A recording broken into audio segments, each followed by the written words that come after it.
Everything and everyone is online. Hence, digital marketing enables the businesses to connect with their potential customers online. Today, we have an expert with us who's been in this industry for the past 6 years. He's here to share his experience and to educate you more about this field. So, Ridesh, thank you so much for joining us today. Hey, thanks for having me.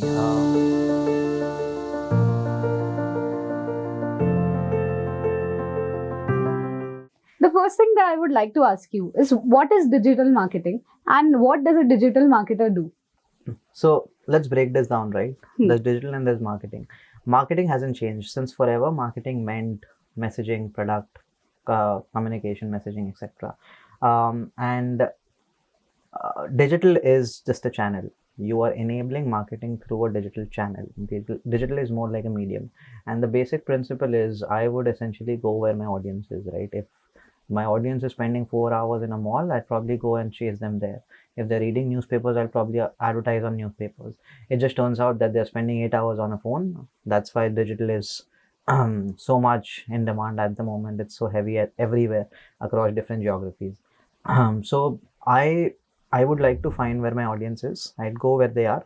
I will want to speak in the language they understand. I will want to speak about a product that I have at a time where my audience is ripe to understand it, right? So that's the basic spectrum. And within this, there are principles of marketing and there are technologies which are enabling digital to ultimately achieve my marketing objective. So that's what digital marketing essentially means. There are various definitions, but this is how I like to break it down and understand it for myself. Now, there's a lot in marketing as well, right? There's acquisition, there's branding, there's awareness, there's engagement, there's retention and referrals. All of these channels and mediums and skills and tools come together to achieve these objectives, right? So it's very important for us to understand what skill or what channel or what kind of communication will help us in what objective, right? So these are the things that digital marketeers kind of understand and try to implement for an organization to achieve their business goals. And in terms of what do we do as such is we take care of all these stages in the funnel, right? There's content, there's SEO, there's performance, there's advertisement, there's brand, there's PR to some degree, which is related, not directly in digital marketing, but there's a bunch of things that digital marketing kind of entail. And I mean, you can choose what do you want to do, but all of these things come together to become digital marketing, I would say. That's an interesting answer. Can you explain why did you choose this field? Yeah, it's an interesting question. And probably my journey would be slightly different than others because I didn't really choose digital marketing as such. I happened to come from a CA background. I was pursuing my chartered accountancy. I completed my CPT, my entrance foundation, also did my intern. Was halfway through my internship, articleship, which is a mandatory thing. And I realized this is not something that I want to do. I was pretty much suffocated and I wanted to break free. And so I just quit. And that's when I realized, yeah, what the hell do I do now? And content is something which was the lowest hanging fruit for me at that point in time because I used to write as a personal hobby. So that was something that I thought is a very quick, easy start. And so I decided, let's try my hand in it. I tried to upskill myself with resources available freely. I tried to get some freelance gigs. Ultimately, also landed an internship with Mbibe, which is where most of my digital marketing journey started. And I've been 6 years in this field and here I am. So I'm not sure if I chose digital marketing, but it just happened to me. And I realized that I'm not bad at it. So 6 years in it, I kept going deeper in that rabbit hole and here I am. So I'm pretty much happy in what I do. Digital marketing seems like a much better option as a profession for me in comparison to CA, which was very suffocating for me. So yeah, digital marketing was a second choice, but it's a good choice. Right. And exactly what steps can one take to become a digital marketer? Like, what does it take to become one? Yeah, so that's an interesting question, right? And there's a good part and there's an ugly part. The good part is there's absolutely zero entry to barriers, right? You don't need a qualification. You don't need to invest money. Of course, you'll need to invest time if you want to make a career out of it. And the ugly side is that because there are no entry barriers, the space is overcrowded. What that means is that there are a lot of digital marketers out there and it becomes difficult for companies to kind of figure out and pick the right talent. And that's why if you see, people come and go very frequently in the marketing or digital marketing teams, right? So that's both sides of the spectrum. Now if someone wants to start, um, this would be my suggestion. uh, you pick up one skill. There's a lot to do in digital marketing, like I said, right? This SEO, this content, this ads, performance, etc. You can pick up any of these skills, read about it, right? There's a lot of resources available. You can start off with that. Certifications for your own knowledge, yes, but at this point in time everybody has that, so the value of that is kind of drained out, is diluted. But if you think that's going to add value, please go ahead, there's no harm in it. And apart from that, once you have uh, gone through those basic resources, right, don't stop reading. Try to kind of take an internship, or if you are up beyond the internship level, then try to take an associate level or a junior level role in a company. And try to kind of transfer those skills that you have learned or read about it in an actual practical world. Once you're within the company, you pretty much have all the resources that you need. You have a mentor, you have a manager, you have the resources, you have clients or brands that you can work with, and you can do calculated risks, right? You can do calculated experiments, some of which the organization would also endorse and approve of, some of it you take at your own personal capacity. So that's a good starting point, right? And I would emphasize again and again on reading, because my journey has overall been through self learning. I've started digital marketing.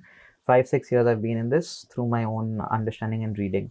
And if you're able to read, right, you will easily place yourself in the 51st percentile in the entire digital marketing. That's a pretty good start. And then the space you choose, you can choose app marketing. If you're in app marketing, there is plenty of resources and challenges within app marketing, right? Measurement and attribution, for example, is one very, very big challenge in app marketing. Then if that interests you, you can deep dive into that. And then you can probably invest money and time more on that area to kind of upskill yourself and become that go-to person for that particular problem. And I'm not saying go-to person for the company. If you have kind of understood the depth and the breadth of it, the entire industry would want to listen from you. And that's why content creators on LinkedIn are growing up so much. For people who have experience in a particular aspect, they talk about it and they get a lot of followers, right? The next part of that is, once you have kind of crossed that piece, the big question is, do I want to stay on the client side or should I go on the agency side, right? And again, there's a lot of subjectivity here, but what I would say is start off with an agency, because you get to do a lot more there. You have a lot more exposure. You have a lot more areas to learn, different industries, different brands, different objectives, different budgets, different scale.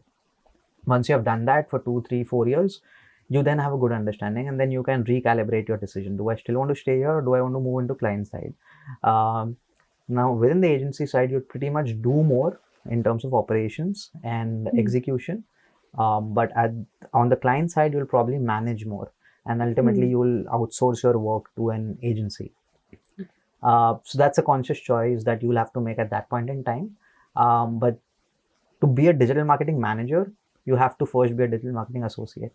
You can easily, through degrees or through placements, get into a digital marketing manager role, but no manager worth his own salt has not done ads himself, has not got his hands dirty.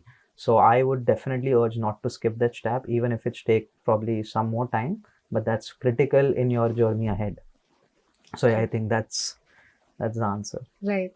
Ritesh, you spoke about being a digital marketing associate, then a manager. So what is the greatest height that one can achieve in this field? Well, honestly, sky is the limit here, right? The direct consequence of being a marketing manager is being a CMO, is Chief Marketing Officer. But that's not the only stream that you can catch. With the right product sense, you can easily pivot to be a product manager, PM, which is very, very glorified at the moment. They're doing a bunch of great stuff. Without PMs, a lot of SaaS and tech companies will just fall apart. If you're more interested in business, growth, revenue, you can easily be a CBO, which is Chief Business Officer. If you're slightly more ambitious about leading organizations, you can still aim for CEO, which is not a seat that is far away from what you can think as a marketeer.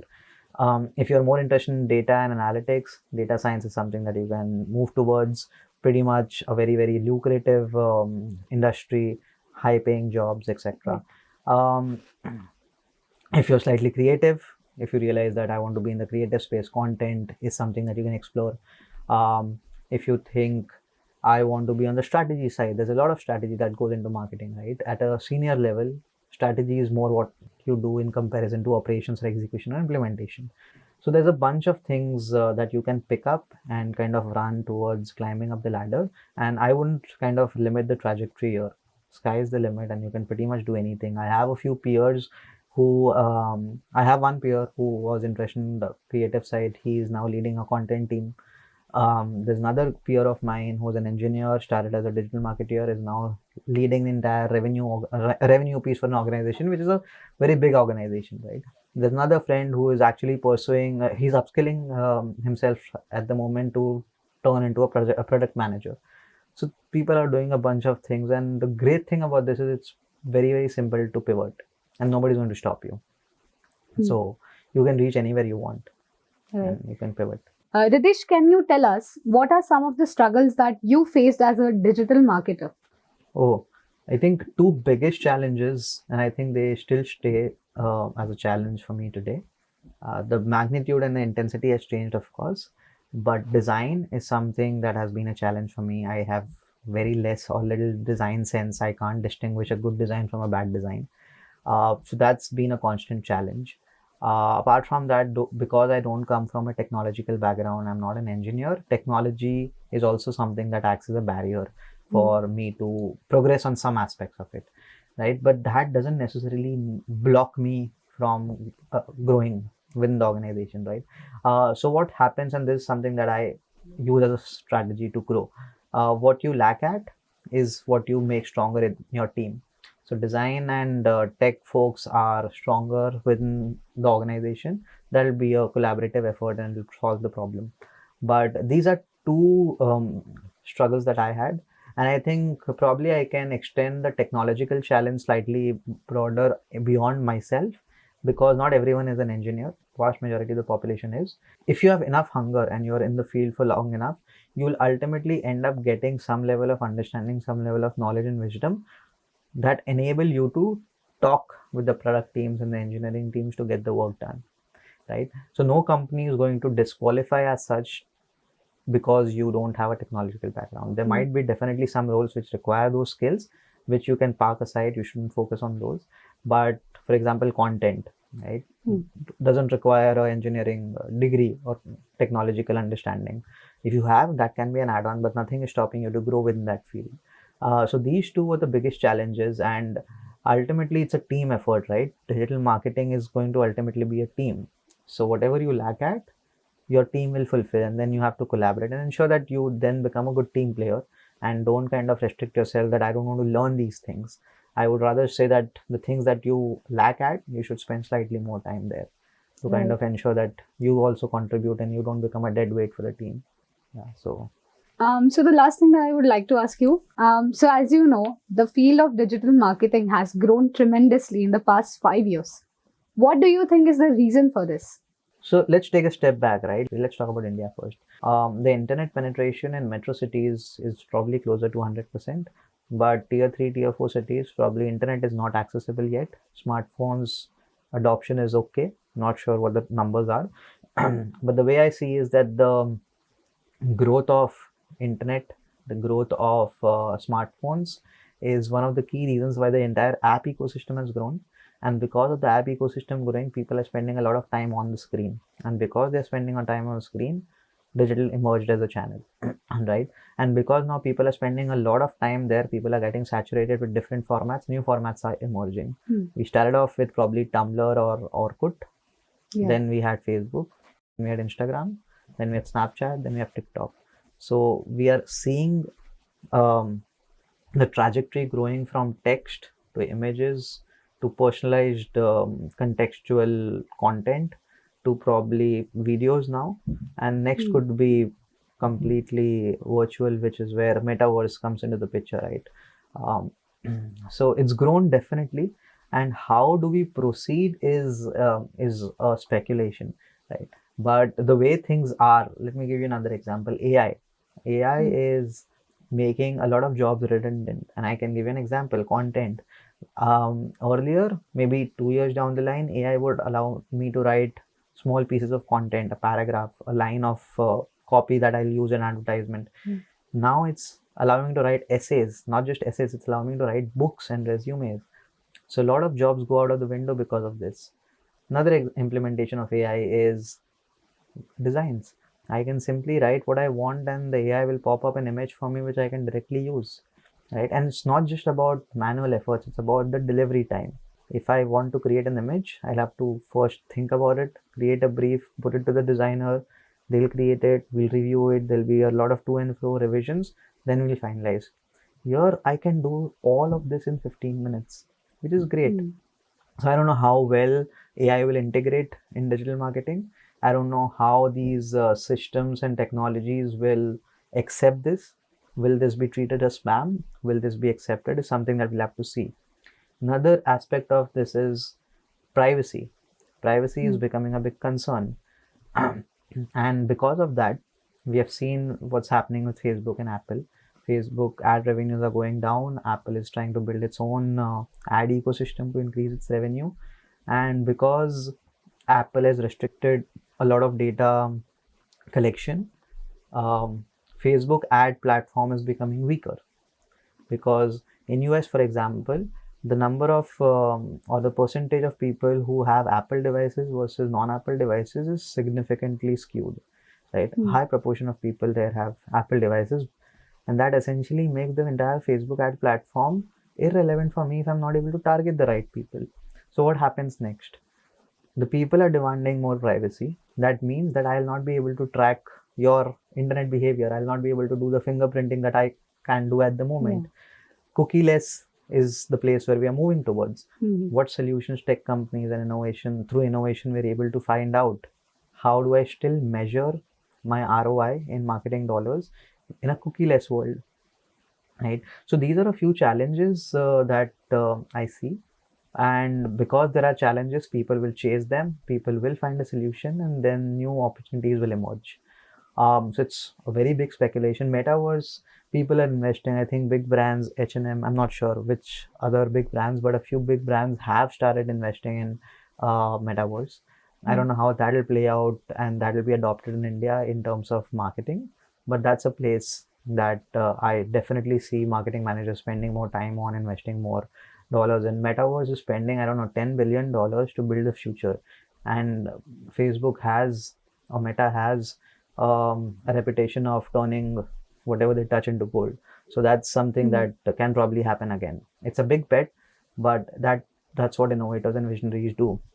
So I would definitely say we should be preparing ourselves for that, not just in terms of accepting, but also kind of exploiting that and see where we land.